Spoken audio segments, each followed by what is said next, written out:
السلام علیکم ورحمۃ اللہ وبرکاتہ۔ عزیز طلباء، آج ہم 11ویں یعنی سال اول کے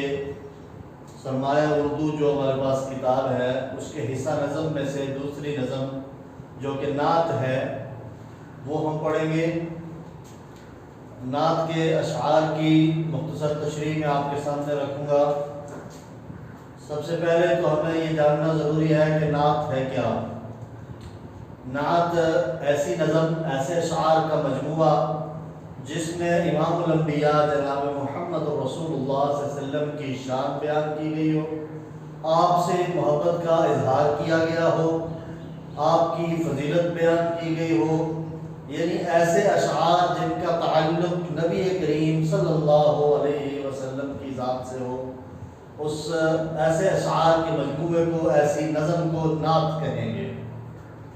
ماہر القادری اس نعت کے لکھنے والے ہیں، شاعر ہیں، بہت ہی پیارے لہجے کے شاعر ہیں اور نعت میں خصوصاً ان کا مقام ہے اور نعت کوئی ان کی ایک پہچان ہے۔ آئیے دیکھتے ہیں پہلا شعر۔ ماہر القادری لکھتے ہیں: تو مقصد تخلیق ہے، تو حاصل ایمان، جو تجھ سے گریزاں وہ خدا سے ہے گریزاں۔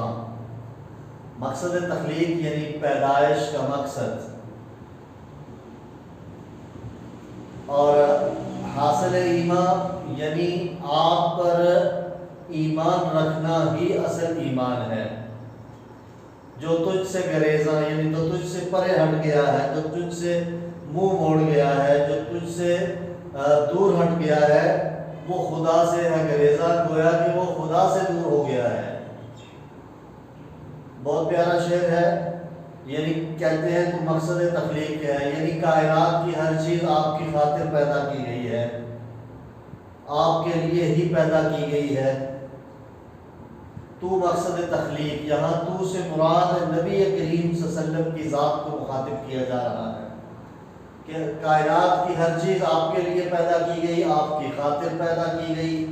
تو حاصل ایمان یعنی ہمارا ایمان تب تک مکمل نہیں جب تک ہم آپ صلی اللہ علیہ وسلم کی رسالت اور نبوت پہ ایمان نہیں لاتے،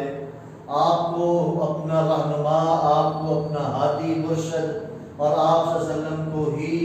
آپ اللہ کا پیغمبر، آخری پیغمبر نہیں سمجھتے، اس وقت تک ہم ایمان والے نہیں ہو سکتے۔ جو تجھ سے گریزاں وہ خدا سے ہے گریزاں، یعنی جو آپ صلی اللہ علیہ وسلم سے دور ہو گیا، آپ کی اطاعت سے نکل گیا، گویا وہ اللہ کی اطاعت سے نکل گیا،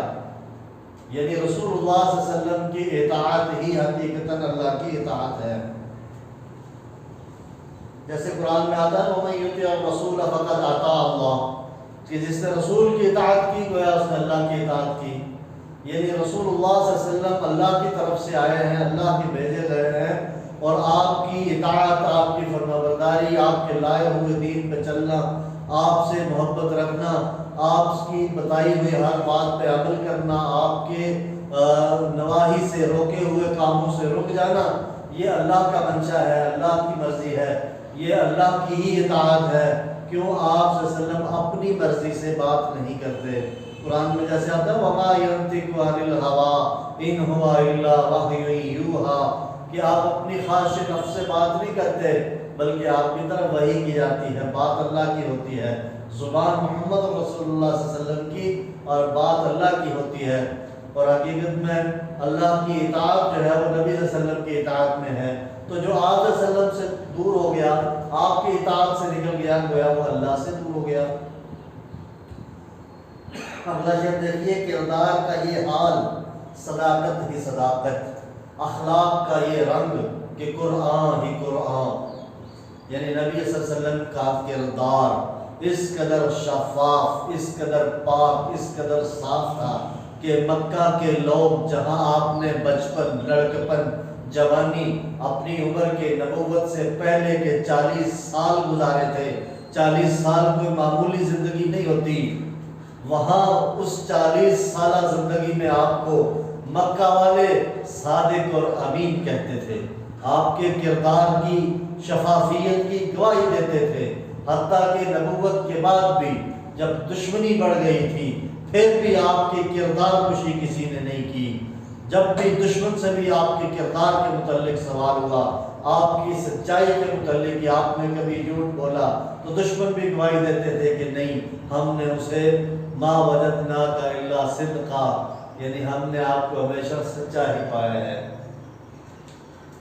یعنی آپ صلی اللہ علیہ وسلم کا کردار ایسے معاشرے میں کہ جو انتہائی معاشرہ اپنی یوں سمجھ لیں کہ اپنی حیثیت سے گر چکا ہے، یعنی انتہائی گرا ہوا معاشرہ جس میں زنا، چوری، چکاری، شراب نوشی، قتل و غارت، بیٹیوں کو زندہ درگور کرنا، کوئی برائی نہ تھی جو لوگوں میں نہ تھی۔ ایسے معاشرے میں رہ کے آپ نے اپنا کردار جس طرح بچایا ہے، گویا کہ آپ کے کردار سے ہی صداقت اور سچائی جھلکتی ہے، اور آپ کا اخلاق، جہاں پہ لوگ چھوٹی چھوٹی باتوں پر دشمنی پال لیتے تھے، صرف گھوڑا آگے بڑھانے پہ لڑائی شروع ہوتی تو 40 سال تک ختم ہونے میں نہ آتی، پانی پہلے پلانے پہ لڑائی ہوتی تو نسلیں 2-3 نسلوں میں لڑائی چلی جاتی۔ ایسے معاشرے میں جہاں اخلاق نام کی کوئی چیز نہیں تھی، وہاں پہ آپ نے ایسا اخلاق پیش کیا، اور قرآن نے بھی آپ کے اخلاق کی گواہی دی، انک لعلی خلق عظیم، بے شک آپ کا اخلاق عظیم ہے، آپ خلق عظیم کے مالک ہیں۔ اور پھر کچھ صحابہ کرام حضرت عائشہ صدیقہ طاہرہ رضی اللہ تعالی عنہا کے پاس آئے، کہنے لگے ہمیں نبی صلی اللہ علیہ وسلم کے اخلاق کے بارے میں بتائیے۔ حضرت عائشہ نے پوچھا افلا تقرؤون القرآن، آپ لوگ قرآن نہیں پڑھتے؟ کان خلقہ القرآن، الف لام میم سے لے کر والناس کے سین تک پورا قرآن ہی آپ کا اخلاق بیان کر رہا ہے۔ تو شاید اسی بات کو لے کے کہ اخلاق کا یہ رنگ کہ قرآن ہی قرآن، یعنی قرآن مکمل آپ کا اخلاق بیان کرتا ہے۔ اگلا شعر دیکھیے، کیا نام ہے شامل ہے جو تکبیر و عظام میں، اس نام کی عظمت کے ہیں قربان دل و جان۔ یعنی آپ کا نام میں نامی، اسم گرامی ایسا نام ہے، تکبیر میں بھی اذان میں بھی شامل ہے، یعنی اللہ کے نام کے ساتھ جڑ گیا ہے، اور اس نام کی، آپ کے اس نام کی عظمت کے، اتنے بلند نام، اتنا پاکیزہ نام، اتنا اعلیٰ نام، اتنا اعلیٰ مقام، اس نام اس مقام کے قربان دل و جان، میرے شاعر کہتا ہے میرے دل و جان آپ کے نام نامی پہ قربان۔ کیا نام ہے شامل ہے جو تکبیر و اذان میں،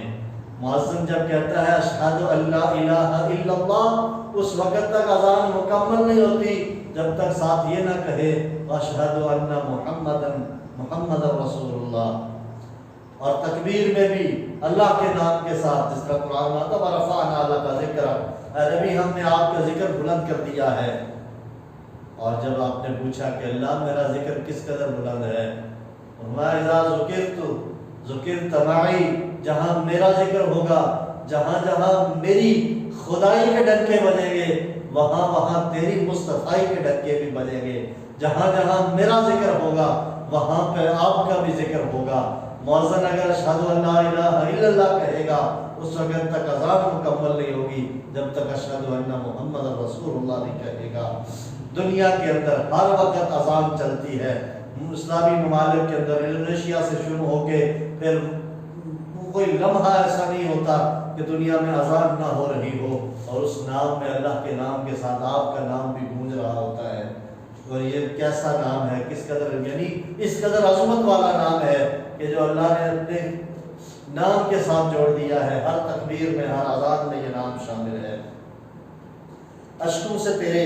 دین کی کھیتی ہوئی سیراب، فاتوں نے تیرے دہر کو بخشا سر و سامان۔ اشکوں سے تیرے دین کی کھیتی ہوئی سیراب، جہاں آپ دن کو نکلتے تبلیغ کے لیے، دعوت کے لیے، لوگوں کو اپنے رب کی توحید سنانے کے لیے، دین پہنچانے کے لیے، تنہائی میں پھر اللہ کے سامنے آپ روتے بھی، تنہائی میں آپ اشکوں سے مسلح کو بھگوتے بھی کہ اللہ میری امت کو ہدایت دے دے، اے اللہ یہ سمجھتے نہیں، یہ جانتے نہیں، ان کو تو ہدایت دے دے۔ غار حرا میں جب ابھی آپ کو رہنمائی نہیں ملی تھی، آپ رب کے سامنے جا کے گڑ گڑاتے تھے کہ اللہ مجھے سیدھا راستہ دکھا دے، میرے لیے کوئی راستہ نکال دے۔ اور پھر اللہ نے دین عطا کیا، نبوت عطا کی، اور پھر دن کو جہاں اللہ کی دین کی دعوت کے لیے نکلتے، رات کو مسلح پہ اشکوں سے تر کرتے مسلح کو، اور رب سے دعائیں کرتے، اور پھر آپ کے ان اشکوں سے دین کی کھیتی جو ہے وہ سیراب ہوئی، مطلب دین پوری دنیا میں پھیل گیا۔ صحابہ کرام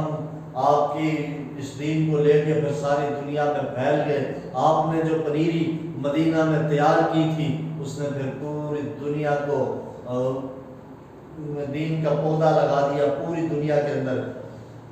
فاقو نے تیرے دہر کو بخشا سر و سامہ، آپ صلی اللہ علیہ وسلم نے فاقے کر کے دنیا والوں کو، لفظی مطلب تو یہ بنے گا کہ آپ نے اپنا پیٹ کاٹ کے دہر کو، زمانے کو سر و سامان سے پر کر دیا، یعنی آپ نے زمانے کو دولتیں بخش دی۔ لیکن اس کا مطلب یہ نہیں کہ آپ صلی اللہ علیہ وسلم فاقے، مطلب یہ ہے کہ آپ کا فقر اختیاری تھا۔ آپ صلی اللہ علیہ وسلم کے ایک اشارہ یا ابرو پہ صحابہ کرام دولت کی انبار آپ کے قدموں میں لگا سکتے تھے، اللہ رب العزت دو جہانوں کے خزانے آپ کے قدموں میں ڈھیر کر سکتا تھا، لیکن آپ کا فقر اختیاری تھا۔ کئی روز آپ کے گھر میں چولہا نہ جلتا، دوسری طرف مال غنیمت میں سونے چاندی کے ڈھیر آتے، آپ کھڑے ہو کے اسی وقت اللہ کے راستے میں خرچ کر دیتے، اس وقت تک گھر نہ جاتے جب تک اپنا سارا آیا ہوا مال اللہ کے راستے میں خرچ نہ کر دیتے، اور ہاتھ جھاڑ کے خالی ہاتھ گھر جاتے۔ اس فاقو نے جو آپ صلی اللہ علیہ وسلم نے کیے ہیں، گویا کہ زمانے کو دولتیں بخش دی ہیں۔ یعنی غزوہ خندق کے موقع پر ایک صحابی نے آگے شکایت کی، اپنا قمیض اٹھا کے دکھایا کہ پیٹ میں پتھر باندھا ہوا ہے۔ آپ صلی اللہ علیہ وسلم نے اپنی قمیض مبارک اٹھا کے دکھایا، آپ کے پیٹ پہ 2 پتھر بندھے ہوئے ہیں،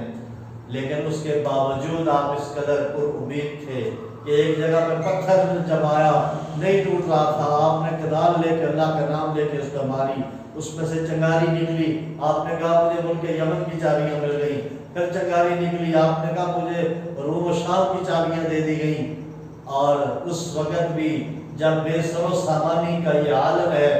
چاروں طرف سے دشمن کے گھیرے میں ہے، بچاؤ کے لیے خندق کھودی جا رہی ہے، اس وقت بھی آپ پر امید ہیں اور اپنے آپ صحابہ کو امید دلاتے ہیں اور اللہ کی طرف سے خوشخبریاں سناتے ہیں